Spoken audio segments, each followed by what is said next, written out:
2. Om Shri Krishna Sharanam Mama. Om Shri Krishna Sharanam Mama. Om Shri Krishna Sharanam Mama. Jai Shri Krishna. Jai Jai Jai.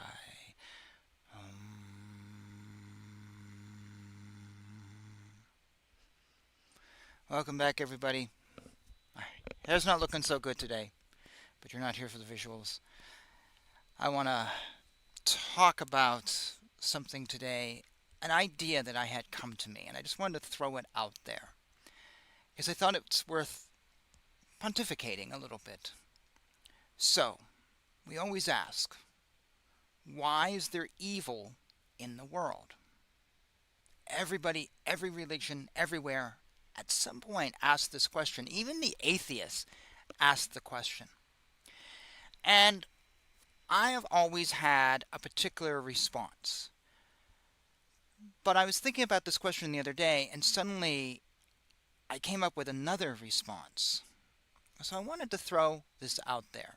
Now, the response that I typically give is I say that from my point of view in Sanatana Dharma, I don't believe in an all good, perfect God and an all bad God. So there's not Yahweh and Satan. I don't believe in that. I don't believe there's a Satan and then Yahweh is completely different than the Christian.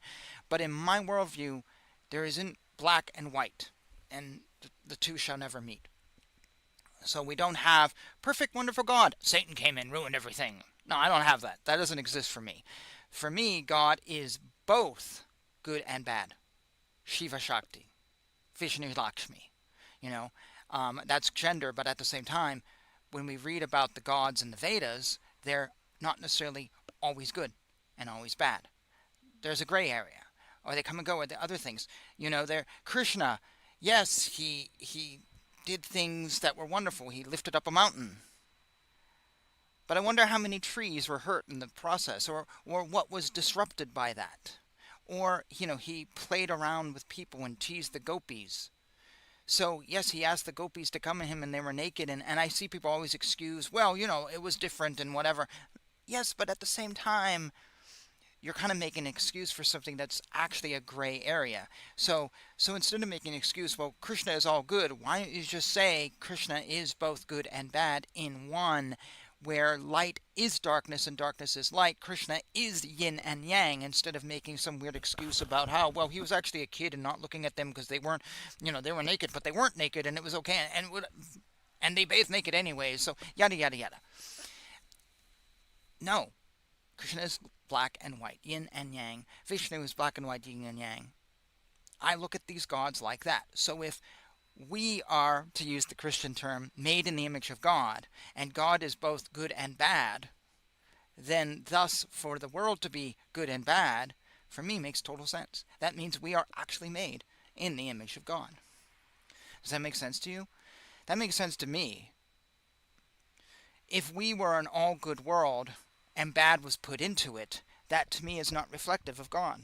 And again, who would put bad into it? Well, the gods. And some gods are bad, but we don't see the gods as bad. Some are just good and bad, or they're mischievous or whatever. And also, you know, there's things in this world that we may think are good, but they're actually bad when you follow the line down. For example, there was a TV show called The Good Place. Some years ago. It's 4 seasons. First season's awesome, and it just kind of goes iffy. But there is a later episode where they're figuring out the credits of people to see if they get into heaven, and nobody got into heaven because nobody was good once you followed it down the line. So, for example, this woman, she goes to the local co-op, so she supports local. It's a small business, not a corporation, so she supports small business. She gets an apple with no pesticides, so it's natural. Okay, so she's helping her health. But the apple was delivered on a truck that was gas guzzling and hurting the environment. So by her supporting this apple, she actually was hurting the environment. So she lost points. And the guy driving the truck doesn't report to the police his brother, who is a rapist. And the whole thing was like, nobody is good because we can't be good. The electric car argument right now, and this is what I always say. Yes, electric cars are great. They won't pollute our neighborhood, but the lithium mines in Africa are doing massive devastation that will never be changed. So we've ruined Africa. So that lake over there is okay. No, we've just said the lake's fine while we've done more damage here. So am I really helping the environment? Am I truly good by having an electric car? I've destroyed Africa, but I don't see it and I don't hear it, so it's okay. Which means I lack self awareness, which means I really can't be spiritual. But I'm helping the environment, I guess, right? I just made it way worse there, though. I've just kind of tilted the scales, heat like this. So am I really good? That's my answer. It's always been my answer. But I think I have a different one, okay? And that is looking at it from the point of view of God. Okay? That's more difficult. We don't really know what God thinks. And to get into the mind of God is, well, you have to be God. And anyone can say, Advaita Vedanta, I am God. Well, okay, then tell me what God thinks. You can't. And if you feel you haven't become enlightened and you've broken Maya, but you don't know what God thinks, you're still separate. Okay, so maybe evil exists in the world and God is in the world, okay? So I make the assumption God is alive and with us and here right now and watching over all of us. And maybe God controls the world, or maybe there is free will, I don't know. That's for another podcast. But let's just say for the sake of argument, God is in the world, okay? God doesn't actively control all things in the world, but pushes and pulls things to get a desired result. Okay. Now there's a theological problem here, because with free will, that means we could change results, but if God knows everything, then he knows what's going to happen. And if he knows what's happened, then there is no free will. But we're going to leave that for another episode. We're just going to, on the surface, we're going to have this argument. Now, if God is pushing and pulling things, making things happen, God is sitting back going, okay, these are my people. These are my people. They're doing their thing. Why doesn't God push and pull to get rid of evil? God pushes and pulls to bless that person, bless that person. Why not get rid of evil? Okay, why not? Why does God let evil exist if God is in the world? And we assume that God is, for the sake of this argument. I assume that we're not in a world without God. I assume we are in a world with God. So why does God let this evil happen? Why doesn't God push and pull to stop Al Capone before someone died, or stop the Holocaust? So here's my thought. Maybe because God can see everything and God knows everything, God is looking at the world and sees the future and sees the present and has realized that we need evil. For one or two reasons, I perceive. One, God sees a future for this world, and in order to get to that future, we need evil. Because evil creates this, evil does that.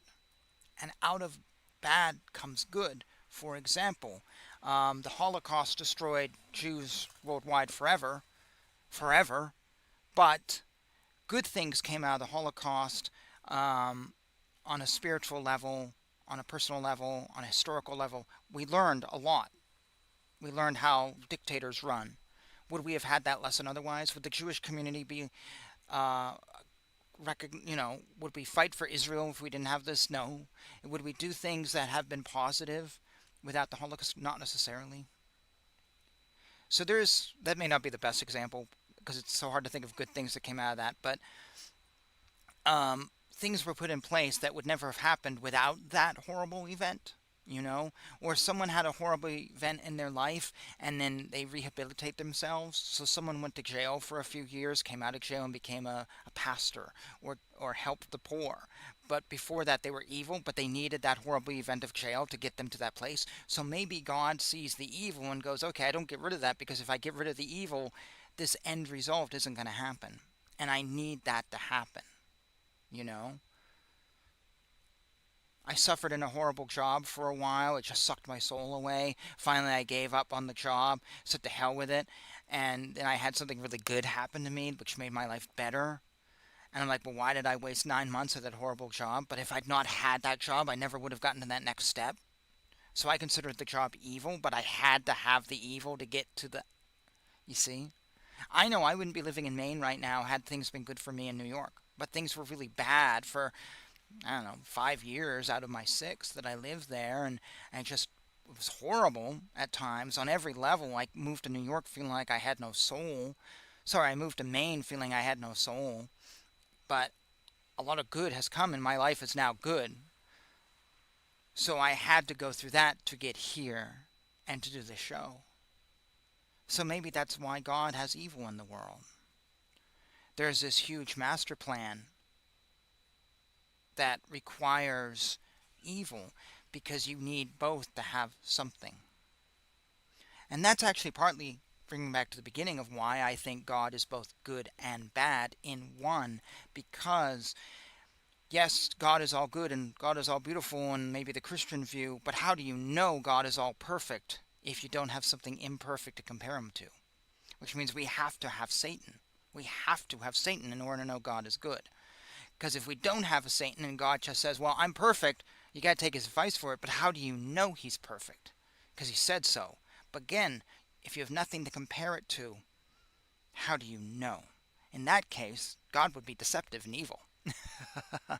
Because he would just be like, well, believe me, I'm perfect. And even though you don't know what imperfection is, just believe me. He would then be a forceful God, which would really not be good. So God has to be good and bad. Otherwise, we have to have Satan here. And how do we know Satan is bad? Because we have God. So for me, God is both, and God may realize that we have to have both in order for the world to be or for something in the future to happen. Does that make sense?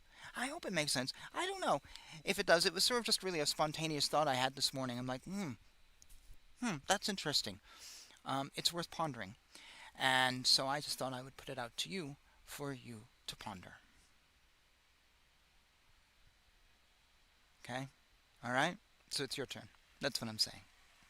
So until next time, thank you for hanging out with me. Thank you for joining me. And Jai Shri Krishna.